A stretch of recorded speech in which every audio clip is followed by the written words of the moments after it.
আসসালামু আলাইকুম। ডক্টর ইউনূস সাহেবের কপাল এবার সত্যি পুরল। ৫৫ পর্বে আপনাদের সকলকে স্বাগতম। আপনারা অনেকে মনে করতে পারেন যে ডক্টর ইউনূস সাহেবের কপাল কিভাবে পুরল।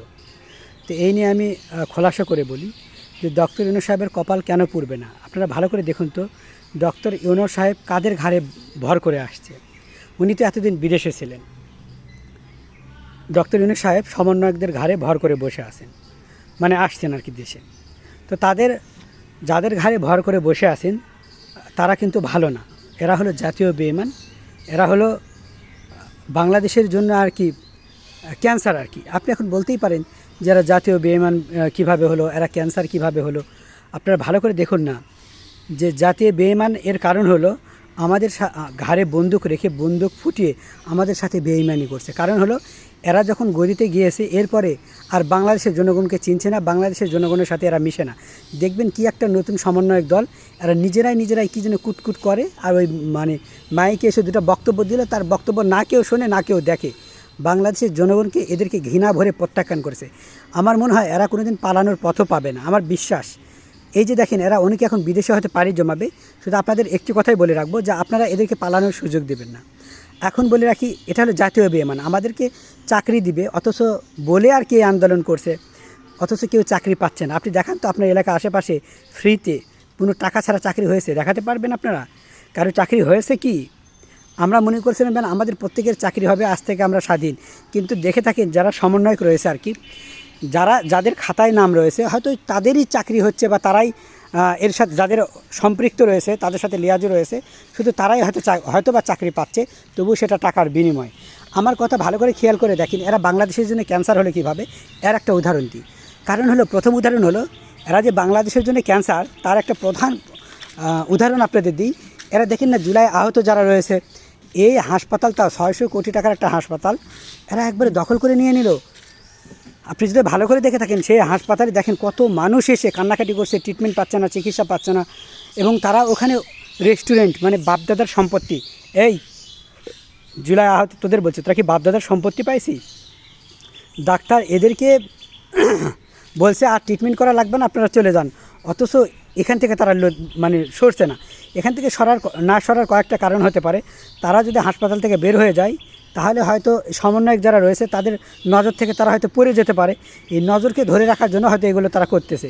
একটা কথা বলে রাখি, 600 কোটির একটা হাসপাতাল তোমরা গিলে খেয়ে ফেলছো কয়েকজন মিলে, তাহলে দেশটা তোমরা গিলে খেতে তোমাদের সময় লাগবে? তো তোমরা ক্যান্সার নয় তো অন্য কেউ ক্যান্সার। সমন্বয়ক লাভার যারা আছো আমার সবাই লাইভে জয়েন হয়ে যাও, তারা প্রত্যেকে এসে কমেন্ট করবে, আমি প্রত্যেকটি কমেন্টের উত্তর দেবো। সর্বনাশ তোমার এই ছেলেগুলো শিক্ষিত ছেলে। আমরা প্রথম পর্যায়ে মনে করছিলাম এদের দ্বারা ভালো কিছু হবে, হয়তো আমরা ভালো কিছু পাবো। কিন্তু রে ভাই দেখি যে না, মানে একটা কথা বলে রাখি, যারা শিক্ষিত বেশি তারা মানে বেশি খায়, এদের দেখেই তার প্রমাণ। শুরুতে যখন ডক্টর ইউনূস সাহেব ক্ষমতায় আসেন তখন আমরা মনে করেছিলাম নিশ্চয় ওনার দ্বারা আমরা ভালো কিছু পাবো, ভালো কিছু হবে, যেহেতু উনি বিদেশে যাচ্ছেন, অনেক দেশের সাথে সুসম্পর্ক। কিন্তু একটা সময় কিন্তু তাদের মুখোশ খুলে পড়তেছে, সমন্বয়কের মুখোশ খুলে পড়তেছে, ডক্টর ইউনূস সাহেবের মুখোশ খুলে যাচ্ছে। কিভাবে? এর কারণ হলো আপনি দেখেন এরা শুধু বিদেশ সফর নিয়েই ব্যস্ত। আমাদের দেশে এই যে খুন হচ্ছে, হত্যা হচ্ছে, কিশোর গ্যাং নামে একটি গ্যাং বের হয়েছে, কিশোর গ্যাং যারা রয়েছে এদেরকে কেউ আটকাতে পারছে না। আমাদের একটা রাস্তায় প্রতিনিয়ত ডাকাতি করা হচ্ছে, আমি এই নিয়ে কতবার লাইভে বলেছি, ভিডিওতে প্রকাশ করেছি, অথচ তবুও কেউ সরব নয়, সবাই নিশ্চুপ হয়ে আসে। এলাকার লোকজন যার প্রতি আক্রমণ করে ডাকাতরা, যে গাড়ি থেকে ছিনতাই করা হয় অথবা গাড়িকে নিয়ে ভ্যানিশ করে দেওয়া হয়, তখন তারা চিৎকার চেঁচামেচি কান্নাকাটি করে। এরপরেও দেখবেন এর কোনো উত্তর নাই, এর কোনো সুরাহা নেই। আপনি বলছেন প্রশাসন জানে না, প্রশাসন কি সব জানে, কিন্তু এরপরেও প্রশাসন কোনো কাজ করে না। আরেকটা কথা আমি ক্লিয়ার করে বলে রাখি, অনেকে আপনারা আবার বলতেছেন কি আমাদের তো অনেক উন্নতি হয়েছে, জিনিসপাতির দাম কমে গেছে। এই জিনিসপাতির দাম কমেছে, কোথায় কমেছে? যদি পানি সেচের দাম কম হতো, যদি সারের দাম কম হতো, যদি কীটনাশক যারা রয়েছে, কীটনাশক যেগুলো কেমিক্যাল আমরা ব্যবহার করে থাকি এগুলো জিনিসের দাম কমে যেত, যদি বিদ্যুতের দাম কমে যেত, সেক্ষেত্রে বলতে পারি দিনমজুর যেটা আছে, দিনমজুর কিন্তু অনেক গুণে বেড়ে গেছে। এটার দাম যদি কমে আসতো তাহলে সেক্ষেত্রে মেনে নিতাম দাম কমছে। আপনারা যে আলু 400 টাকা মন লাগিয়েছেন, এটা কৃষক মারা। কই আপনারা তো সারের দাম কমাননি, আপনারা তো কীটনাশক কেমিক্যাল যেগুলো রয়েছে এগুলোর তো দাম, ঔষধ যেগুলো রয়েছে এগুলোর তো দাম কমাননি, আপনারা তো সারের দাম কমাননি, আপনারা তো কারেন্টের দাম কমাননি, তো আপনারা দিনমজুরের তো দাম কমাননি, তাহলে কিসের দাম আপনারা কমাইছেন? শুধু এরা মানে একটা কথা বলে রাখছি, কৃষকদের মারার জন্য, গরিবদের মারার জন্য আমার জমি আবাদ করতে 20,000 টাকা খরচ হয়েছে, আমি যদি 10,000 টাকা পাই, তার 10,000 টাকা আমি ডাকাতি করবো না, কী করে খাবো? দিন দিন তো আমাদের অবস্থা খারাপ হয়ে যাবে না? তাহলে তো আমাদেরকে ভিক্ষা করেই খেতে হবে দিন শেষে। তাহলে এরা আমাদেরকে নিয়ে চিন্তা করে চাকরি দিবে? কোটা বিরোধী আন্দোলন এখনও কি বন্ধ শেষ করেছে?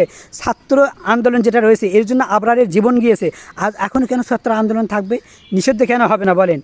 এই যে সমন্বয়ক আছে না, এদের লেকচার রে ভাই, জাস্ট কি বলবো। এরা আবার লেকচার দেয় কি বড় বড়, যে হ্যাঁ আমরা রাতের ভোট চাই না, আমরা এখন দিনে ভোট দিব, দিনে ভোট করবো। আই রে তাদের লেকচার। এই তোরা যে এত বড় লেকচার দিস, তোরা নাকি কী বলস আমরা রাতে ভোট চাই না, দিনে ভোট চাই। তো তোরা যে সমন্বয়ক দল করছিস এনসিপি, এই সিপি দল যে তোরা রাতের করছো, সেটা কি দিনে করছোস? তোরা তো এই দল তো রাতেই করছোস, তোরা হলো রাতের দল। রাতের দল হয়ে তোরা যে দিনে ভোট দিবি বলস, তোদের লজ্জা লাগে না? না লজ্জার মাথা খেয়ে বসে আছিস তোরা? বল। এরা নাকি আবার বড় বড় লেকচার দেয়, আমরা দিনের ভোট চাই না, আমরা আমরা রাতের ভোট চাই না, আমরা রাতে ভোট পছন্দ করি না। তোদের দলটাই হলো রাতে তৈরি করা, তোদের দল তো দিনেই তৈরি করা। তোদের এই এনসিপি দলকে বাংলাদেশের জনগণ আদৌ চিনে বলে আমার মনে হয় না। আপনি দেখেন, অনেকে এই দল সম্পর্কে জানেও না, চিনেও না। এরা রাতারাতি দল করছে। এর কারণ হলো যে এই তো আমাদের ক্ষমতা, আমরা যে গদিতে আছি, এই গদিতে আমি বেশিক্ষণ থাকতে পারবো না, কারণ এটা হলো অস্থায়ী। তো চিরস্থায়ী করার জন্য আমাদেরকে একটা দল তৈরি করতে হবে। এই গদি তো আমার চাই, কারণ গদিতে যে যায় সে সব কিছু ভুলে যায়। গদি যাওয়ার আগে একজন নেতার বড় বড় বক্তব্য শুনলে আপনার গায়ে মানে জ্বালা ধরবে। আমি এই কারেঙ্গা, তেং কারেঙ্গা, হ্যাং কারেঙ্গা, মানে যেই লাও সেই কদু বক্তব্য নিজের মতো নিজে দিয়ে যাচ্ছে।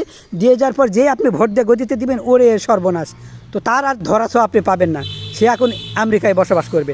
আর এদের তো এই সমন্বয়ক যারা রয়েছে গদিতে বসে, এদের তো কেউ ভোট দেয় তাদের গদিতে বসায়নি।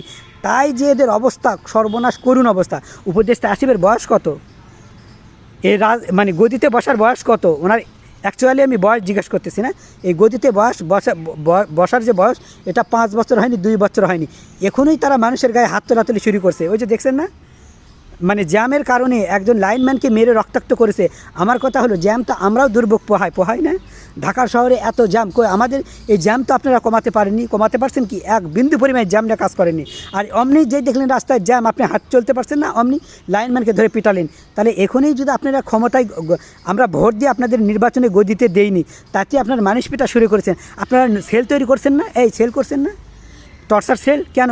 আয়নাঘর আপনারা যেখানে ভাঙার কথা, আয়নাঘর ধূলিসাৎ করা, সেই কথা আপনারা মানে আপনারা নির্বাচন করে যে আপনাদের লোকজন যদি ক্ষমতায় দিত, তাহলে যে আপনারা কী করতেন রে ভাই। আমার তো জাস্ট কী আর বলবো, ভাষা পর্যন্ত আবার বলতে লজ্জা লাগছে বলতে।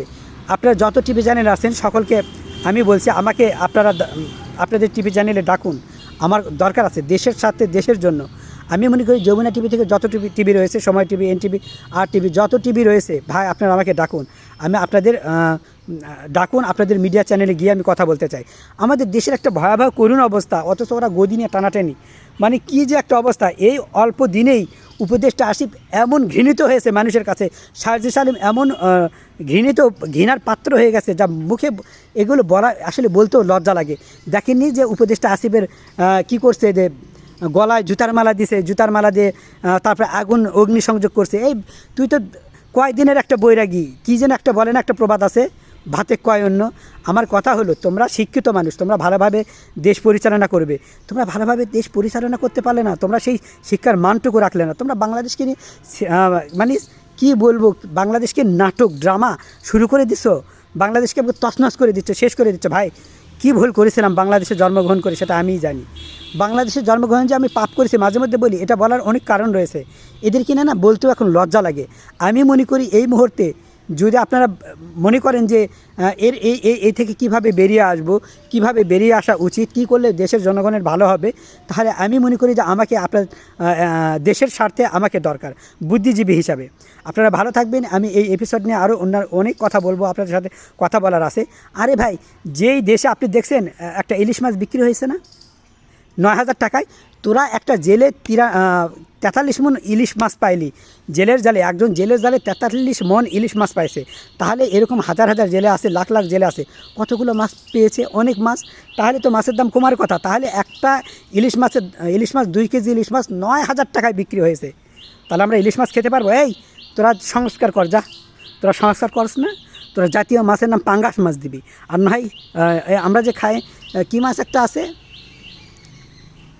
তেলাপিয়া, জাতীয় মাছের নাম তেলাপিয়া দিবি, বুঝতে পারোস? তাহলে ভালো হবে। তোরা সংস্কার কর। আর আমি এর পরবর্তী পর্ব হয়তো নিয়ে আসবো, যেখানে ডক্টর ইউনূস যে ভারতের রয়ের এজেন্ট দালাল, এটা আমার সন্দেহ হচ্ছে। আপনারা প্লিজ এটা পরখ করে জানাবেন আমাকে, আমি এই নিয়ে আগামী পর্বে আলোচনা করব। তো ভালো থাকবেন, দেখা হবে আগামী পর্বে। আল্লাহ হাফেজ।